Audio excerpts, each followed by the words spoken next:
Deep in the heart of the dense forest, where the shadows of ancient trees wove a tapestry of darkness, a chilling legend came to life. The locals spoke in hushed tones about the skinwalker, a shapeshifter said to haunt the woods with a predatory grace.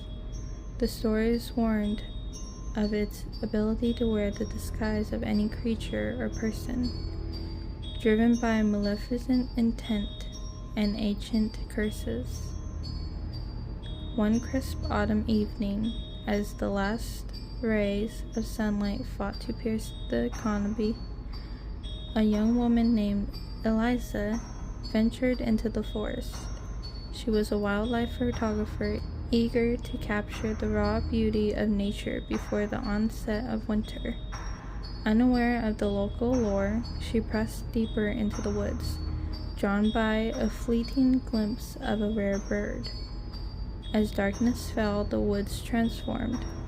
The once familiar paths became tangled mazes of shadows, and the whispering wind seemed to carry an eerie undertone. Eliza, intent on her task, failed to notice the subtle changes, the unnatural silence of the woods, the sudden cold that gripped the air. Suddenly she heard a soft rustling behind her.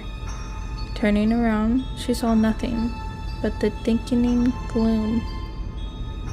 Her instincts told her to leave, but curiosity kept her rooted to the spot. The rustling grew louder, more deliberated, until it was unmistakably the sound of footsteps. They were too rhythmic, too deliberate, to be any animal she knew. Eliza's heart raced as she spotted a figure emerging from the shadows. It was a man, but something about him was off. His movements were fluid, almost serpentine, and his eyes glinted with an unsettling intelligence. He wore a cloak made of animal pelts, and his features were hidden beneath the hood. "Lost, are you?" The man's voice was smooth, but it carried an edge that made Eliza's skin crawl. "I'm just looking for a way out," Eliza replied, trying to keep her voice steady. The man smiled, but his grin was too wide, too sharp.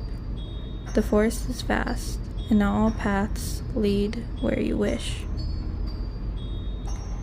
As he spoke, Eliza noticed that his form seemed to shift, his features blending and blurring like a migraine. The realization dawned on her with chilling clarity. This was no ordinary person. This was a skinwalker,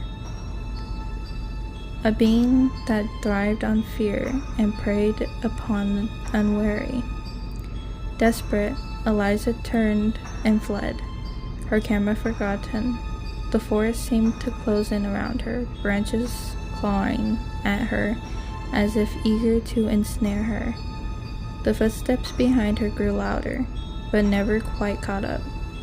It was as if the skinwalker was playing with her, toying with his prey.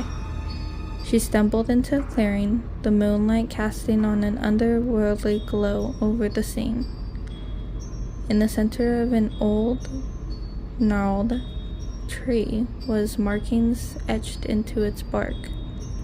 Eliza remembered something. She'd read about the old forest myths, that ancient symbols could protect against dark forces. With trembling hands, she traced the markings with her fingers, whispering a plea for safety. The forest seemed to hold its breath, and the oppressive atmosphere lifted slightly. The skinwalker's footsteps faltered, and a low growl echoed through the trees. As Eliza finished tracing the symbols, the oppressive silence returned. She could no longer hear the skinwalker's movements. Gathering her remaining courage, she turned and made her way back, following the faint moonlight to guide her. By the time she reached the edge of the forest, the first light of dawn was breaking. Eliza looked back, her heart still pounding, but the forest was silent. The skinwalker seemingly gone. The legends she realized were not just stories, they were warnings. Eliza never returned to those woods, but the experience changed her. She shared her story with others, not as a tale of fright, but as a testament to the power of ancient lore and the mysterious forces that linger just beyond the veil of the known.